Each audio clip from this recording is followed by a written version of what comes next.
Salut à tous, bienvenue dans The Diversity Society, un programme mensuel réalisé en collaboration avec WooMinds. Et présenté par Michel Juvillier. Et Elodie Dratler. Nous vous proposons de voir et d'écouter la voix de celles et ceux qui incluent la diversité dans la croissance de leurs entreprises. Un programme en français dans le son, international dans le ton. Ce contenu est également accessible en podcast sur les principales plateformes d'écoute. Et ce mois-ci, notre thème est le suivant: visibilité des talents LGBT, soft skills, performance et rôle modèle. Une émission produite par The Society's Media avec pour partenaire média 100% Média. Selon le guide Voilà, seuls 18% des femmes lesbiennes dévoilent leur homosexualité dans un cadre professionnel. Un homosexuel sur deux s'est déclaré comme tel sur son lieu de travail, d'après le guide L'autre cercle. 11% des actes LGBT-phobes ont lieu dans la sphère professionnelle en 2021, d'après Nearline. Et d'après LinkedIn, 92% des entreprises admettent que les soft skills sont aujourd'hui plus importantes que les hard skills. Alors, entre manque de visibilité des talents LGBT et le besoin de rôle modèle au sein des entreprises, comment la diversité est-elle un facteur de performance ? Afin d'échanger sur cette problématique et de comprendre les enjeux auxquels sont confrontés les dirigeants, les dirigeantes, les DRH, les marketeurs sur le thème de la représentation de la communauté LGBT, nous poserons 3 questions à nos invités. Visibilité des talents LGBT, qu'est-ce que cela évoque pour nos invités ? D'après eux, quels sont les enjeux en termes de performance, mais aussi de bien-être pour la communauté LGBT au sein de l'entreprise ? Enfin, comment voient-ils l'évolution du coming out des talents LGBT au sein de leur entreprise, au sein des entreprises en général ? Pour en débattre, nous avons le plaisir de recevoir Leïla Grison de Publicis, Catherine Tripon de L'autre cercle et enfin François Bitouzet de Viva Technologies.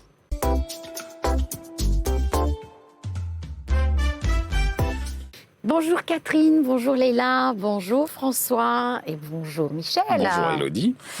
Alors on va tout de suite rentrer dans le vif du sujet, bien sûr, visibilité des talents LGBT. Qu'est-ce que ça évoque pour toi Catherine ? Alors pour moi c'est une évidence, mais pour l'autre cercle ça ne l'est pas. Aujourd'hui, vous l'avez déjà dit, mais plus des 2/3 des femmes lesbiennes ne sont pas visibles de leur hiérarchie ou de leurs collègues de travail. Plus de la moitié sur la population globale, avec nos enquêtes, ne sont pas visibles. Elles le sont plus dans les organisations engagées, dont celles qui ont signé la charte d'engagement LGBT+. Et ne pas être soi-même au travail est une totale aberration au XXIe siècle, dans un pays démocratique et dans des organisations qui parlent d'objectifs de plan durable, qui vont vous parler de RSE. Les jeunes aujourd'hui ont une vision tout à fait différente de leurs aînés. Et ne pas être visible, c'est brider des talents. Merci Catherine, ce que je retiens de ce que tu viens de dire, c'est une phrase qui est hyper importante.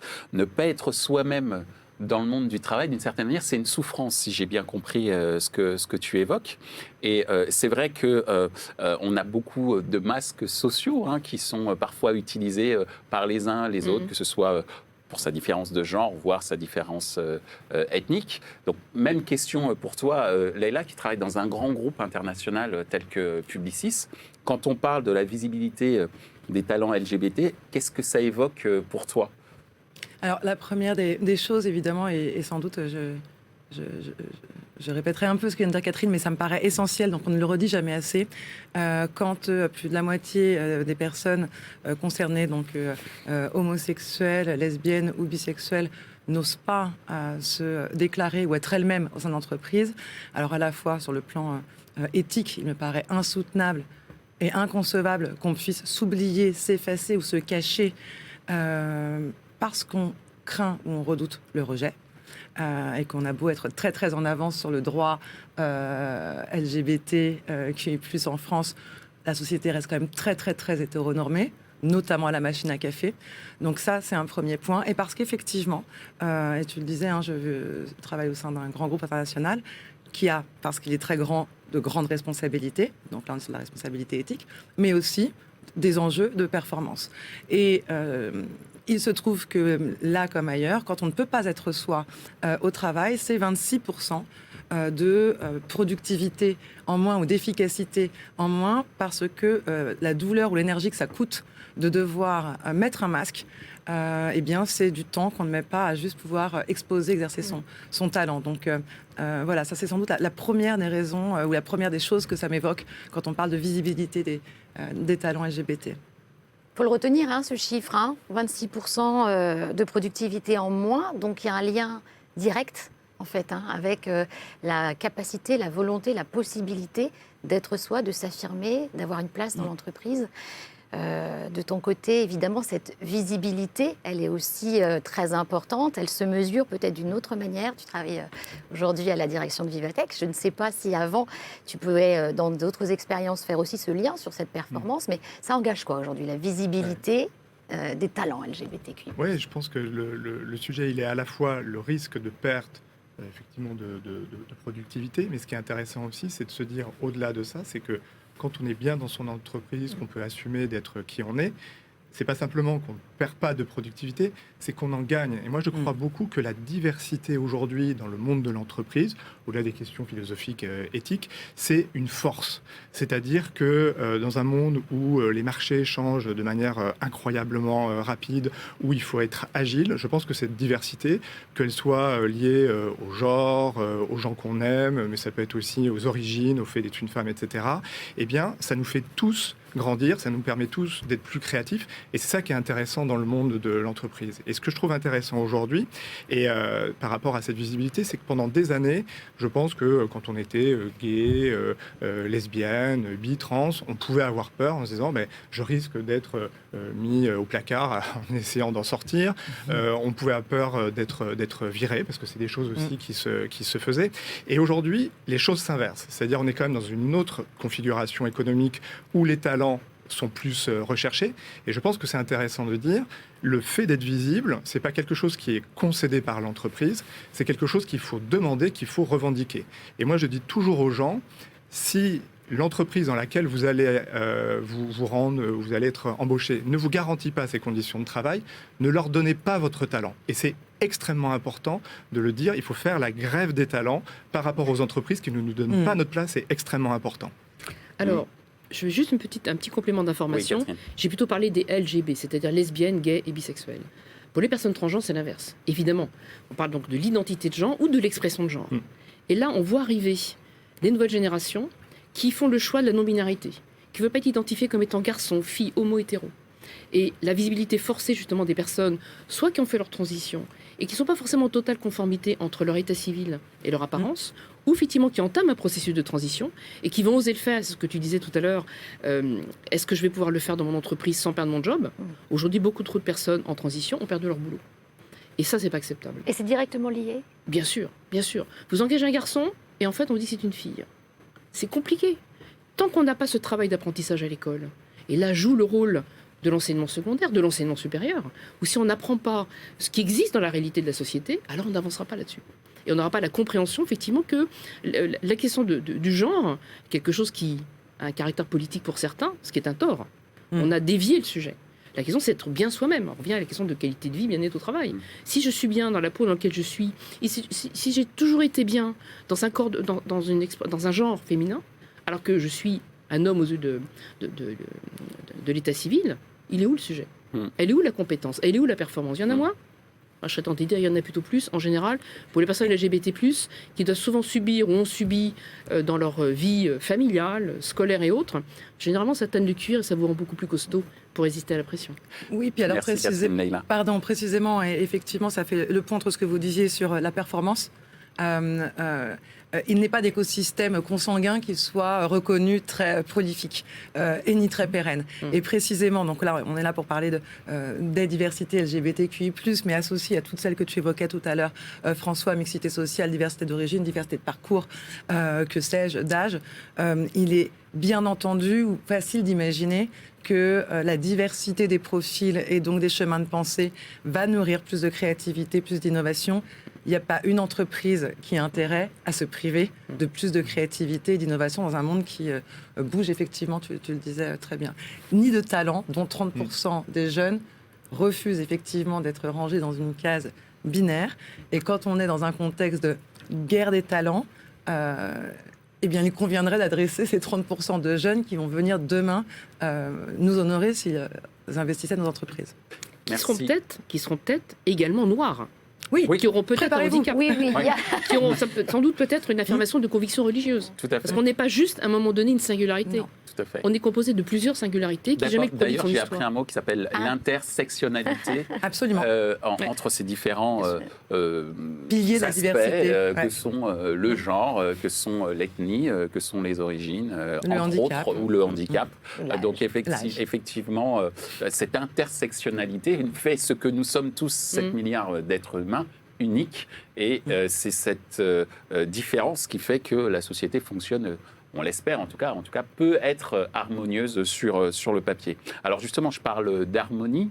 On a beaucoup parlé de performance dans ce que vous venez d'étayer, Catherine, Leïla et François. Et justement, quels sont les enjeux en termes de performance et de bien-être au sein de l'entreprise, parce que je rappelle ce qui a été dit en tout premier lieu, ne pas être soi dans le monde en sens large, c'est une grande souffrance. Donc, quels sont les enjeux en termes de performance et de bien-être au sein de l'entreprise autour justement de cette acceptation, voire même de cette revendication d'appartenir à la communauté LGBT?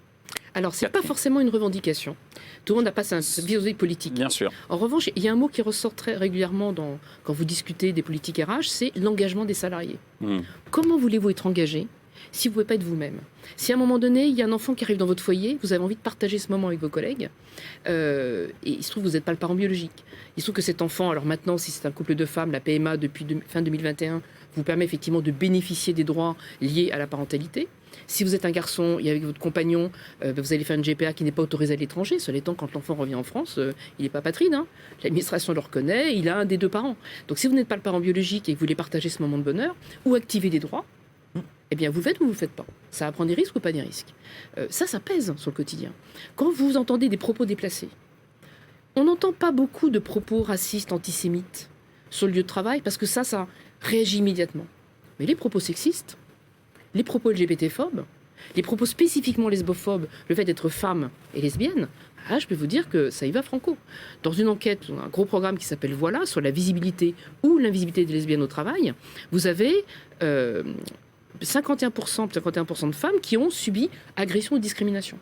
34% ont décidé de quitter leur boîte. Et vous en avez pas loin de 30% qui ont eu des pensées suicidaires. Pardon, 45% qui ont eu des pensées suicidaires. À un moment donné, qualité de vie, bien-être au travail, moi je mets plutôt risques psychosociaux, les RPS, qui quand même sont un warning sur les tables de dirigeants et bien sûr des équipes RH.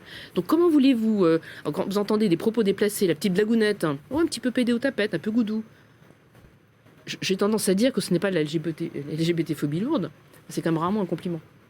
Et donc quand vous entendez ça, est-ce que vous allez vous rendre visible? Est-ce que vous allez partager un moment de bonheur? Est-ce que vous allez juste dire, voilà, mon compagnon est malade? C'est des moments difficiles, et on l'a vu d'ailleurs. Bon, tout le débat autour du PAC, c'était la non-reconnaissance d'un couple, et qui faisait que beaucoup de gays qui se trouvaient atteints du sida, leurs compagnons vivaient ce moment de douleur. On parlait des aidants avant l'émission. Et est-ce que je peux être aidée là-dessus? Est-ce que je peux m'organiser pour accompagner mon compagnon qui est malade? C'était très compliqué. Ça l'est encore aujourd'hui. Alors, c'est vraiment ce que tu disais, François, évidemment, ça va mieux. Ça va nettement mieux. Je veux dire, ça fait 25 ans qu'on l'autre cercle travaille là-dessus. Ça fait 10 ans qu'on voit vraiment les choses évoluer. Et parce qu'en face, la société pousse à ça. Spontanément, l'employeur, public ou privé d'ailleurs, il n'y est pas naturellement. La question de la diversité, c'est venu aussi parce qu'il y a des revendications, là on va parler de thèmes politiques, de minorités visibles ou non visibles, qui ont dit à un moment donné, stop, on existe nous. On n'est pas que les soutiens derrière, on bosse, on a le droit de bosser, et surtout si on a du talent, on contribue. On contribue, on doit pouvoir avoir les mêmes chances que nos camarades qui font partie du groupe majoritaire. Oui, et justement, ce qui est intéressant et ce que je retiens là, c'est quand même que l'entreprise, elle est obligée de se transformer parce que cette transition égalitaire, elle est demandée par une jeunesse, par une génération de millennials qui est elle-même la plus diversifiée depuis l'origine du monde. On n'a jamais vu une génération aussi riche de ces mélanges qui, justement, oblige l'entreprise à faire un pas de plus vers des enjeux d'intégration, de prendre en considération, évidemment, les risques de perte de talent. Là, je retiens les 30% quand même, de perte de talents féminins touchés par, j'allais dire, une forme de racisme quand même. Enfin, c'est quand même un rejet profond d'un être humain. On n'a pas à le juger sur une préférence affective. Donc les enjeux, ils sont profonds, ils sont réels, ils touchent la santé, ils touchent aussi... quoi d'autre pour toi, quand on touche comme ça au bien-être et en même temps revendication d'une population qui fait les talents, qui font les talents et qui feront les viviers de talents de demain. C'est-à-dire, c'est vraiment aujourd'hui que ça se passe sur cette génération-là. Alors ça touche effectivement en premier lieu donc le bien-être et qui lui a un impact immédiat sur la rétention. Hein. Tu l'évoquais, la rétention de tes talents en interne, car si tu ne te sens pas aligné avec ta boîte, tes collègues, eh bien, il y a peu de chances pour que tu aies envie de continuer de contribuer positivement effectivement à l'entreprise. On va pas revenir sur la santé, mais enfin quand même, quand on se renie, on s'est renié, qu'on l'a peut-être déjà été par ses parents. Ce qui concerne la moitié des personnes homosexuelles, c'est qu'à un moment, elles ont été rejetées par leurs parents. C'est durable, pas durable, mais ça fait mal et ça peut vous conduire aussi, maladie psychique, etc. Donc ça, c'est la première partie, effectivement, c'est rétention des talents, et pas seulement que les personnes LGBTQI+, mais aussi les alliés ou les gens qui considèrent que tout le monde devrait avoir le droit à sa place, à sa juste place, à sa juste reconnaissance quand on a du talent et de la compétence. Donc voilà, rétention des talents. Et puis après, attractivité des talents. Ben voilà, moi je me remets à ma place de petite directrice d'un grand groupe sur ma petite activité. On le voit, l'injonction bienfaitrice et bienfaisante des jeunes à rejoindre, et des moins jeunes, à rejoindre des entreprises qui, effectivement, affichent haut et assument fort le fait que l'ensemble des diversités, et notamment la question LGBT, est plus que bienvenue en entreprise. Là où certains se posent encore la question. On me pose encore la question, parfois au sein du groupe, rarement, mais on me la pose encore. Heureusement, pas au plus haut niveau, où il n'y a pas d'enjeu à ne pas en faire un sujet, bien au contraire. Et on me la pose aussi encore à l'extérieur, parfois, sans malveillance, me disant, est-ce que le sujet LGBTQI+, a bien sa place en entreprise ? Est-ce que c'est un sujet, bien sûr, c'est un sujet de société, c'est un sujet qui relève de l'intimité. Pourquoi devrait-il avoir sa place en entreprise ? Alors, c'est une question, et je parlais tout à l'heure en préparant l'émission, que j'avais une question qui me taraudait l'esprit, et c'est précisément cette question-là. Alors, voilà, oui, pardon. C'est précisément cette question qui d'une certaine manière, je pourrais dire, voilà, quelles sont mes préférences sexuelles, soyons clairs, je dis les choses.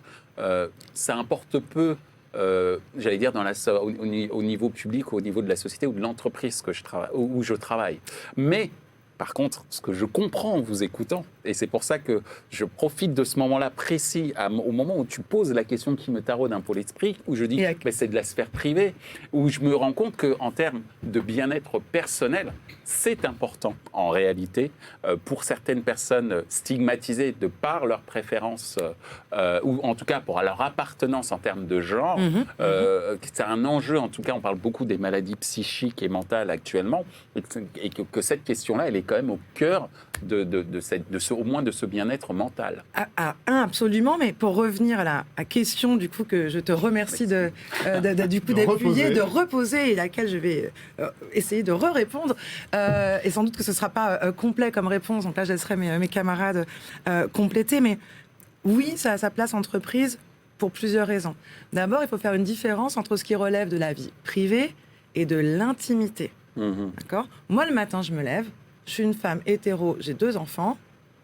Bon, bah, ça, c'est OK, c'est ma vie privée, mais je viens avec au bureau, en fait. À aucun moment, on me demande... alors, j'amène pas mes enfants au bureau. Je pourrais, ou je le faisais quand j'étais petit, qu'il y avait des grèves. Mais à aucun moment, on me demande de mettre un masque qui annulerait et ma couleur de peau, et mon genre, et mon orientation affective. De 2023, je sais pas ce qu'elle sera en 2025. Donc ça, on me demande pas de l'enlever. Et surtout... je me sens complètement autorisée à entrer en tant que femme hétéro dans ma boîte. Et pourquoi faudrait-il qu'une personne gay ou lesbienne ou qui a une identité de genre qui n'est pas celle qu'on lui aurait assignée à la naissance ne se sente pas aussi libre que moi et aussi dans son bon droit que de venir telle qu'elle est ? Là, on se parle juste je vis en étant qui je suis. Mhm. On ne parle pas de ma libido, de mon orientation sexuelle, de mes préférences. Et je ne connais pas beaucoup de personnes LGBT, voire aucune, qui a très envie de venir raconter Ce qu'elle fait dans son lit. ce qu'elle fait dans son lit, exactement, pas plus que les personnes hétéros. Donc ça, c'est juste un premier point. Quand ce sujet ne sera plus un sujet, sans doute que ce sera plus un sujet dans les entreprises, mais parce que, précisément, certains n'auront plus à mettre un masque, contrairement à d'autres. Ça, c'est un premier point. L'autre point, c'est quand... aujourd'hui, c'est des chiffres qui datent un petit peu de 2019, je crois. Il me semble que c'est 35% des personnes LGBT qui avaient subi, dans courant 19, une discrimination liée à leur identité de genre ou leur orientation sexuelle, affective. Pour beaucoup au travail. Ok. Quand ça n'arrivera plus au travail, sans doute que la question se posera moins au travail. Voilà. Mais ça existera toujours. Ne rêvons pas. La première remarque qu'on se prend vraiment dans la figure, c'est ça relève de la vie privée. Ce qui est totalement vrai. Sauf que il y a des conventions collectives dans le cadre de la conjugalité. Est-ce que je prends mes jours auxquels j'ai droit parce que je vais me marier ? Et je dis que je prends ces jours spécifiquement pour ces congés particuliers qui sont définis dans la loi ou dans des conventions collectives. Est-ce que je vais prendre mon congé d'accueil de l'enfant qui est l'équivalent du congé paternité parce que ma compagne a accouché ou mon compagnon effectivement qui est le parent biologique, l'enfant arrive dans notre foyer et on est allé le chercher évidemment en dehors de la France. Voilà, c'est tous ces éléments-là aujourd'hui qui fait qu'on n'active pas ces fameux droits. Donc la vie privée, elle est permanente. Et puis c'est sa vie dans le collectif de travail. On travaille, mais on va de plus en plus. Alors là, pour les nouvelles générations, c'est une évidence. On va aller boire un pot parce qu'on va fêter un nouveau truc. On fête la fin de la semaine, on a gagné la mission, on a atteint l'objectif. Ou on se retrouve pour le plaisir de se retrouver. Ou le départ de quelqu'un, on fête son départ. Et on vient avec les conjoints et les conjointes, on parle de sa vie privée. Et moi, si j'en parle pas, j'en ai jamais parlé. Je m'exclus de fait. Et si je m'exclus, je suis plus dans ce collectif de travail, je suis plus comme les autres. Est-ce que je vais pouvoir en parler naturellement ? Et ça pèse. Donc ça, c'est une réalité. Alors, juste un petit point de wording, comme on dit. On ne parle pas de préférence. On ne va pas préférer aimer un homme ou une femme, ou préférer aimer un homme, un noir, ou quelqu'un d'handicapé ou autre. Ça s'appelle de l'orientation sexuelle. Donc il n'y a pas de préférence. À un moment donné, on tombe amoureux ou amoureuse. Et ça peut être de quelqu'un qui est très différent de vous, par rapport à votre culture, par rapport à votre histoire, par rapport à votre milieu social. Et ça, c'est comme ça. Donc voilà, ce sont des mots qui sont importants. Il n'y a pas de préférence sexuelle parce que c'est souvent le mot qui ressort. Et pardon Michel, hein, mais tu l'as dit très naturellement parce que on peut préférer aimer un garçon ou une fille. Non, en fait, on ne préfère pas. L'amour, ça vous tombe dessus, normalement, un peu par hasard. En revanche, ce qui est vrai, c'est qu'on ne tombe jamais enceinte par hasard, en tout cas dans un couple homo. Donc ça, c'est un truc qui se prépare. Et pour le coup, il y a un vrai travail de préparation. Petite anecdote. Merci Catherine pour ces précisions. François, justement, je vais te donner la parole si tu veux rajouter quelque chose sur ce point-là. Oui, je trouve. Mais en tout cas, c'est la question. Je la répète juste pour ceux qui nous écoutent. C'est quels sont les enjeux en termes de performance, mais surtout, et c'est sur quoi on a insisté à l'instant, de bien-être au sein de l'entreprise. Donc François, quel est ton ressenti par rapport à ces deux enjeux-là ? Moi, je pense qu'effectivement, il y a le bien-être du collaborateur et il y a effectivement aussi l'entreprise comme un collectif. Moi, je suis absolument opposé à ce mythe, d'ailleurs, qui est très français, qui est une séparation entre la vie privée et la vie professionnelle. Ça, c'est quelque chose qui n'existe pas, c'est pas vrai. On vient avec nos histoires, avec nos habits, qui racontent quelque chose de qui on est, nos accents. Donc, et je trouve que c'est bizarrement une dialectique qui se retourne toujours contre les gens qui ont envie de dire « Ah ben moi, je suis un tout petit peu différent et j'aimerais bien qu'on m'écoute ». Mais c'est intéressant aussi de déconstruire ce genre de choses. Par rapport à il y avait peut-être un besoin de neutralité à la base. Mais besoin pour qui et de qui? Pour les autres, enfin pour ceux qui... C'est-à-dire pour les hétéronormés qui ont construit les valeurs de l'entreprise avec une identité mais qui ils ne se sont pas levés le matin en disant « Ah, je suis hétéronormé, je vais créer la culture de l'entreprise ». Le monde, il est pour moi, construit c'est souvent un vecteur par la majorité. C'est un vecteur de conservatisme. Ouais, d'exclusion. Et c'est pour ça qu'il faut aller le chercher. Et d'ailleurs, l'hétérosexualité... Je ne l'ai jamais rencontré. C'est-à-dire, c'est comme l'homosexualité. Il y a plein de gens qui sont très différents. Et effectivement, on ne se définit pas simplement par qui on aime, avec qui on couche, une fois, 2 fois, 15 fois, 100 fois. Et c'est justement ce qui est intéressant dans cette logique d'entreprise, c'est dans un moment où des grandes institutions qui sont la famille, l'État, la religion, qui ont été très prégnantes pendant des années, pendant des siècles, voire des millénaires, ont perdu de leur acuité. Comment est-ce qu'on reconstruit quelque chose ? Et moi, je je suis certain, et c'est une conviction en tout cas, que le monde de l'entreprise est un endroit très intéressant à travailler de cette façon-là. Mais la question, c'est comment on le travaille. Parce qu'on peut le faire en se disant, oui, on est des entreprises, on accueille les gays, les bi, les trans, et tout le monde, c'est super. Sauf qu'il faut faire une vraie place à l'homosexualité, etc. Et c'était très intéressant quand tu disais, oui, par exemple, quand on prend un collaborateur, c'est un homme, il va faire sa transition, il va devenir une femme, et ça tombe sur le bureau du DRH qui dit, mais moi, je ne comprends rien, qu'est-ce que c'est que ce bazar? Et à la fin, on finit par pousser la personne dehors. Et c'est intéressant de se dire, quand on est une entreprise, au-delà des fois des grands discours qu'on peut servir, c'est concrètement, qu'est-ce que ça va être? Concrètement, comment est-ce qu'on va faire évoluer les choses? Et les managers sont essentiels. Donc ces enjeux-là de formation, de sensibilisation, ils sont essentiels. Donc concrètement, les grands principes qu'on peut donner là pour ceux qui nous écoutent, qu'est-ce qu'on fait aujourd'hui pour affirmer une posture d'ouverture, d'acceptation, d'accueil de toute personne qui a choisi son orientation sexuelle et pour qu'elle soit le mieux possible avec elle et dans un collectif. Alors, moi, je vais vous donner... Mais c'est un avis de manager. Après, bien sûr, vous aurez des choses peut-être plus structurées. Pour moi, il y a deux choses essentielles. Premièrement, il y a une logique d'équité et il y a une logique de vigilance. L'équité, c'est ce que je disais, c'est faire en sorte que les managers fassent de la place à cette diversité. C'est-à-dire que c'est dans les discours, des fois c'est des petites attentions, et c'est être préparé au fait que peut-être dans les collaborateurs dont on a envie de penser qu'ils sont peut-être tous identiques, il y en a qui sont différents. Il faut ouvrir la porte à ça pour que ce soit possible. Donc cette logique d'équité, elle est extrêmement importante.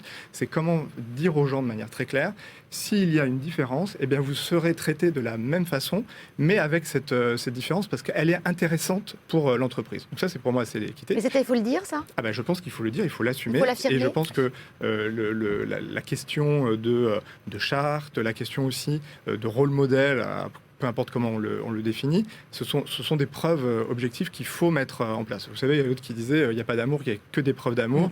C'est un peu la même chose pour la diversité et le management. Donc la question de l'équité, pour moi, est très importante, et c'est le rôle en plus d'un manager.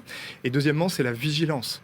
C'est exactement ce que tu disais, c'est le petit mot à la machine à café, c'est le petit l'insulte. Effectivement, il y a des mots qu'on ne dit pas pour les noirs ou moins pour les femmes, etc.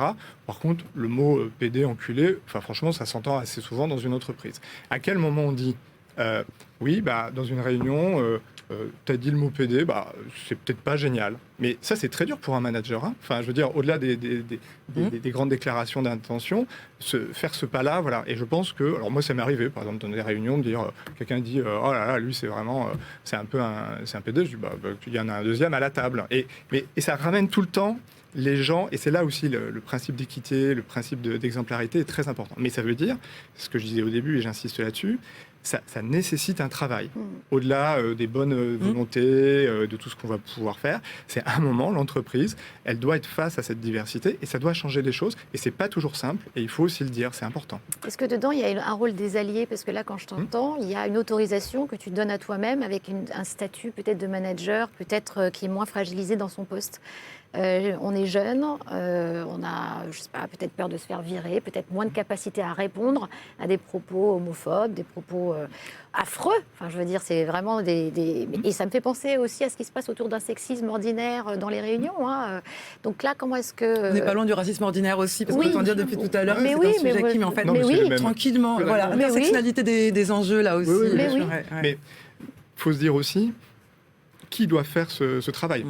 Évidemment, c'est bien quand on est LGBT à un moment de lever la main en disant stop, et d'ailleurs c'est recadré. Et d'ailleurs, il y a aussi plein de gens qui comment dire, sont pas d'une homophobie crasse, et quand on leur a expliqué, voilà, ou au moins ils ont un peu peur et ils se calment. Mais c'est justement au management d'ouvrir la possibilité que cette personne lève la main. Et c'est pour ça que c'est très important. Effectivement, c'est des rôles d'alliés, et c'est des rôles vraiment de prise en charge globale par l'entreprise, de façon à ne pas laisser la place. Sinon, on a des paroles d'un côté, des actes de l'autre, et qu'on soit génération X, Z, Y ou VIOC comme moi, ça ne fonctionne pas et ça ne marche pas. Donc c'est extrêmement important, cette cohérence en tout cas. Catherine, sur cette idée d'endogamie, sur cette idée-là de capacité à être soi, il y a quand même la possibilité de s'annoncer. On va parler de coming out. Comment est-ce que toi tu vois évoluer ce coming out, cette possibilité de s'affirmer, de prendre la parole pour tous les talents LGBT d'une entreprise? Alors, il y a 3 conditions essentielles, et notre cercle insiste très lourdement là-dessus. François, tu parlais tout à l'heure des alliés. On a sorti un guide des alliés consultable en ligne sur notre site. Tu parlais effectivement de comportements sexistes. On a sorti le guide Voilà, justement, avec des paroles et des témoignages de femmes dirigeantes, lesbiennes, qui ont fait leur coming out dans des entreprises internationales de culture française. Ça, c'est intéressant par rapport au monde anglo-saxon. Mais on parlait de posture, c'est même plutôt d'ambiance. C'est d'un côté, direction générale qui est très claire sur le sujet et donc zéro tolérance, mais également, globalement, c'est les 93% de personnes qui sont plutôt des hétéros. C'est plutôt à eux de réagir. C'est plutôt aux blancs de réagir quand il y a un comportement à propos un peu raciste. C'est aux hétéros de dire à un moment donné, parce que si c'est toujours la personne concernée sur le critère qui réagit, on va toujours lui reprocher. Et dans 90% des cas, c'est ça. Ah, tu manques d'humour. C'est un peu comme le blague des blonds, vous voyez. Ah, il manque d'humour, c'est pas méchant. Non, c'est pas méchant, mais si, quand même. C'est pas agréable. Donc ça, donc c'est toute l'ambiance. De l'autre côté, il y a sur le volet RH, bien sûr, événements de sensibilisation, des personnes qui peuvent venir, raconter, expliquer, etc. Mais on apprend rarement aux managers de proximité à gérer un conflit. Et même si le sujet il est très carré, très clair et bien inscrit dans les processus ressources humaines, quand un cas se produit, si on n'a pas aidé le manager de proximité à identifier des signaux faibles ou forts, ça va commencer effectivement à dériver, et ça vaut pour tous les critères d'ailleurs. Alors à un moment donné, ça peut déraper. Troisième point, c'est clairement la question effectivement des nouvelles générations, et ça rejoint la question que tu me posais, Élodie, sur le fait que les nouvelles générations n'ont pas envie de se cacher comme leurs aînés. Parce que, évidemment, vous avez, je l'évoquais, il y a des parents qui tirent un trait sur la relation avec leurs enfants, mais nouvelle génération, on le voit bien dans la société civile, on le voit bien dans les films. Voilà, France Télévisions qui re-signait la charte lundi. Voilà, on voit dans les programmes qui vont dans toute la population, des couples de femmes, des couples d'hommes. On commence à avoir des coming out, pas beaucoup dans le monde du travail. C'est pour ça que les rôles modèles que tu évoquais tout à l'heure, François, sont essentiels aujourd'hui. On a besoin de montrer que on a réussi sa carrière en étant patron, patronne, et en étant gay ou lesbienne visible. Et aujourd'hui, c'est pour ça qu'on a lancé l'édition des rôles modèles à Autre Cercle, c'est que on a plutôt des nouvelles générations de jeunes managers ou de jeunes gens, hommes et femmes, qui ont fait leur coming out ou qui ont fait leur transition et qui sont visibles. Alors que leurs aînés, la génération plutôt de la mienne, alors qu'on les connaît, on le sait dans les dîners en ville, n'ont pas cette fraternité ou cette sororité de le dire, alors qu'il n'y a plus d'enjeu pour eux et que ce sont des personnalités du monde, soit du journalisme, soit effectivement du monde de l'entreprise ou des médias, et qui ne font pas ce rôle-là. Donc l'enjeu aujourd'hui, c'est que les nouvelles générations, évidemment LGBT+, on dit plus, nous, parce qu'on travaille un corpus d'employeurs qui sont encore un petit peu loin du sujet, évidemment, on monte LGBTQIA quand on est un petit peu avancé. Mais ces nouvelles générations sont évidemment concernées, mais leurs camarades hétéros aussi. Et on voit bien une tendance lourde. Alors là, si on est sur la guerre des talents, on est plutôt sur des profils Bac++. On voit bien des jeunes de grandes écoles, majeurs de leur promotion, qui aujourd'hui disent « j'irai pas bosser dans une boîte qui détruit la planète, j'irai pas bosser dans une boîte qui ne décarbone pas effectivement ses investissements, etc. etc. et j'irai pas dans une boîte qui n'est pas claire sur une vraie politique inclusive pour les personnes lesbiennes, gays, bi ou trans. » Et donc ça, c'est un enjeu global où, là-dedans, c'est la concordance, non pas des luttes, mais de convictions de nouvelles générations. Alors ça joue que pour les très diplômés. La question aujourd'hui, là on parle de guerre des talents et je m'adresse aux jeunes étudiants, parce qu'on a aussi décliné notre charte d'engagement LGBT+, pour l'enseignement supérieur. C'est-à-dire que pas seulement en tant qu'employeur, mais aussi pour leurs étudiantes et étudiants. On a vu un WhatsApp raciste dans une grande école, qui a été dévoilé il n'y a pas longtemps. On a vu effectivement des comportements déviants sur les questions LGBT+, mais on a aussi beaucoup d'associations dans ces grandes écoles qui forment nos élites de demain. Donc de manière globale, ça va aider les jeunes étudiantes et étudiants LGBT+, mais aussi leurs camarades hétéros qui seront à des postes de responsabilité. Et ça, c'est un enjeu collectif. Et comme pour... Merci Catherine. J'allais justement te donner la parole pour justement continuer sur ce thème-là, qui est effectivement le thème des nouvelles générations que vient d'évoquer Catherine. Elle parlait de sororité, d'engagement, d'une nouvelle génération qui se déclare et qui assume beaucoup plus que ses aînés. Et j'imagine qu'effectivement, comme tu allais le faire à l'instant, tu as peut-être ton avis sur le sujet. Oui, un avis, il est en train de se construire parce qu'en réalité, on observe cette jeune génération et il y a déjà une différence entre un jeune de 19 ans et un jeune de 14 ans. Et là, j'ai en tête mon fils, ma fille, ils sont déjà des étapes différentes et dans des mouvances différentes. Il y a là aussi un sujet d'intersectionnalité, on va dire. Tu parlais tout à l'heure de la nécessité ou de la puissance des rôles modèles et j'y reviendrai juste après, mais effectivement, au moment où on devient soi-même, à 40 ans, plutôt assis dans ses fonctions, moins craintif pour son évolution, quel que soit son coming out. J'ai eu un parcours académique, universitaire et pas grandes écoles.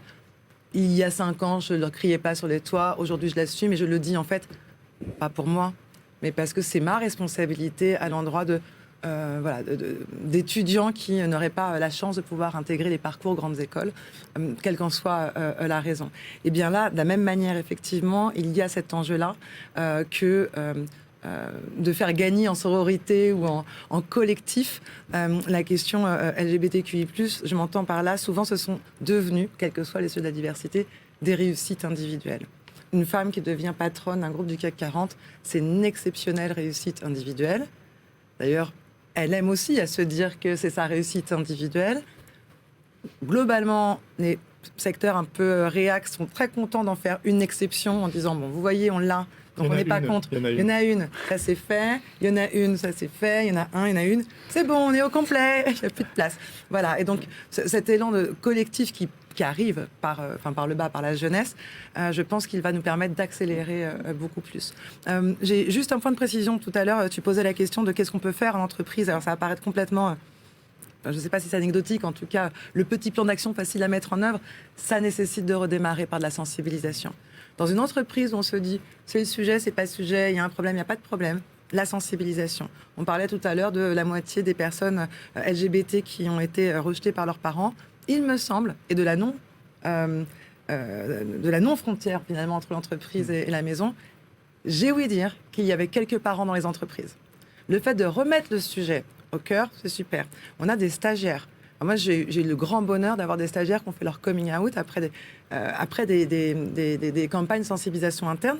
Là, tu as vu l'effet immédiat. Ils se sont dit, bien sûr. Immédiat. En fait, c'est OK. Donc, c'est-à-dire qu'on met en place des ateliers de sensibilisation immédiatement. Non, mais c'est important de le dire dans des transitions qui peuvent être longues. Là, ici, tu vois. Tu dis que c'est possible. Je te dis que c'est possible, et si ça arrive en échelle de 2. Et donc, ça va effectivement, refaire le point sur du bon usage des mots. Ouais. Et là, tout le monde se dit, ah ouais, ok, attends, et là, tu vois tout le monde prendre des notes, en fait, ou tout le monde pose des questions. Ça déstresse aussi. C'est pas grave si tu fais une boulette. En fait, visiblement, c'est pareil pour tout le monde. On constate qu'il y a énormément de gens qui s'inscrivent par ailleurs à nos conférences. Ça, c'est un premier point. De la sensibilisation, de la formation. 100% de nos recruteurs sont formés au recrutement inclusif. Alors, sur l'ensemble des sujets d'inclusion et de diversité, et ça ne veut pas dire faire de la discrimination positive. Ça veut dire comment j'accueille effectivement en entretien. Le prendre en compte. Oui, et le prendre en compte, exactement. Le prendre en compte. Et comment j'accueille en entretien une personne qui, visiblement, est en train de faire sa transition, par exemple. Comment j'accueille en entretien quelqu'un qui a un parcours académique et pas du tout celui qui était noté, mais peut-être qu'il a des compétences qui seraient intéressantes d'évaluer. Comment j'adresse le sujet du handicap en entretien sans me mettre aussi hors la loi ou mettre en situation délicate la personne en face. Donc, recrutement inclusif et management inclusif, c'est ce que vous évoquiez très bien, mieux que moi, tout à l'heure. François, justement, si tu devais, toi, avec une manière très, très rapide, succincte, donner ta vision à toi de cet enjeu de coming out, rapidement, tes grands messages par rapport à l'expérience et ta vision là-dessus. Je pense qu'effectivement, il y a un effet jeune génération qui se fait beaucoup mieux. Et moi, je suis surpris en tant que directeur général de voir des jeunes qui viennent dire directement, voilà, moi je suis gay ou lesbienne. Et je trouve ça vraiment génial. Je pense qu'il faut qu'on fasse très, très, très attention à ce que ce ne soit pas l'arbre qui cache la forêt. Et que derrière, il y a encore beaucoup de situations qui sont extrêmement compliquées, extrêmement délicates et qu'on ne se retrouve pas dans une situation où des gens qui ne font pas leur coming out de manière très spontanée pourraient, eux, au contraire, avoir la double peine. Donc attention au secteur où on est, au milieu dans lesquels on évolue. Il y a encore des choses très, très compliquées et il faut être vraiment très prudent et très pragmatique et très lucide sur cette situation. Mais effectivement, ça va mieux et franchement, ça fait du bien. Alors là, on a effectivement parlé des talents et merci François de le rappeler, mais la grande majorité des personnes qui travaillent n'ont pas de talent particulier. Ils font leur boulot. Voilà. Et donc pour ceux qui sont des statuts d'employés, d'ouvriers ou d'ouvrières, pour qui il n'y a pas de notion de parcours, d'études supérieures, de plein de choses, leur quotidien, ils n'ont pas forcément le choix des armes. Elle et eux, en revanche, pour retrouver leur job. Et donc ils n'auront pas le choix de rentrer dans une boîte inclusive. Donc c'est pour ça qu'il faut que tout le monde y passe. Ouais. Alors, justement, il faut qu'on conclue. En tous les cas, c'est très intéressant le dernier mot que tu as utilisé, à savoir l'inclusivité. Parce qu'en vous écoutant, j'ai beaucoup appris. Je vous ai évoqué tout simplement ma propre perception ou interrogation sur la fameuse sphère privée dont on a beaucoup parlé. Et sur cette notion de diversité. Moi, j'ai lu une phrase hier. J'ai oublié que l'auteur, avec un E, parce que je sais que c'est une femme, m'en excuse, ou l'autrice, qui en fait résume à peu près ce qu'on vient de se dire. Et c'est vrai pour tout type de diversité. Et ce qu'elle dit, c'est la diversité, c'est quand on vous invite dans une soirée. L'inclusivité, c'est quand on vous invite à danser.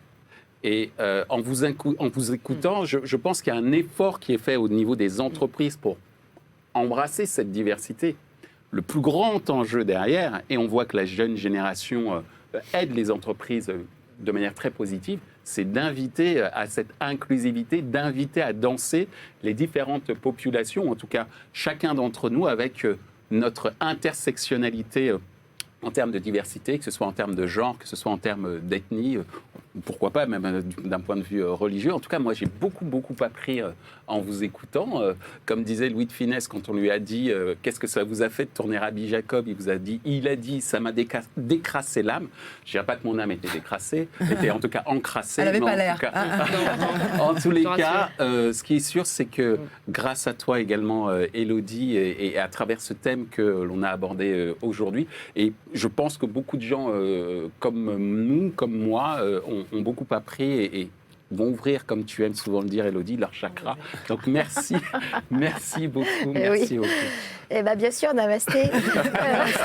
Namasté, d'un côté comme de l'autre. Finalement, il y a le mot. Il y a des mots qui sont quand même très forts. Il y a cet enjeu d'équité. Si je dois résumer, là, très rapidement, il y a un enjeu d'équité, puis il y a un enjeu de vigilance. Moi, je pense qu'effectivement, c'est très compliqué. Et toi, tu l'as dit sur cette notion qu'on a de tout le monde n'est pas un talent, donc tout le monde n'a pas aussi cette possibilité dans des boîtes d'être identifié comme tel et d'avoir des parcours qui font que, parce que l'entreprise veut performer, elle va miser sur ses talents, donc il faut quand même être vigilant là-dessus. La vigilance, tu nous en as parlé également sur le fait que tout le monde n'est pas en capacité de s'exprimer, mais donc il ne faut pas de double peine. Donc je retiens ça aussi, beaucoup de bienveillance. J'espère que l'émission aura donné, j'allais dire, des bonnes pratiques, parce qu'on voit qu'on peut agir quand même tout de suite, des chartes, sensibilisation, formation, voilà, lancez-vous et on s'ouvre un peu. Et d'un mot, la joie, parce qu'on se parle de vigilance, on se parle de performance, mais c'est tellement plus joyeux que de travailler avec des gens qui ne sont pas la copie de vous-même. Donc juste, voilà, la joie en fait. Que la fête commence. Merci à tous. Merci beaucoup.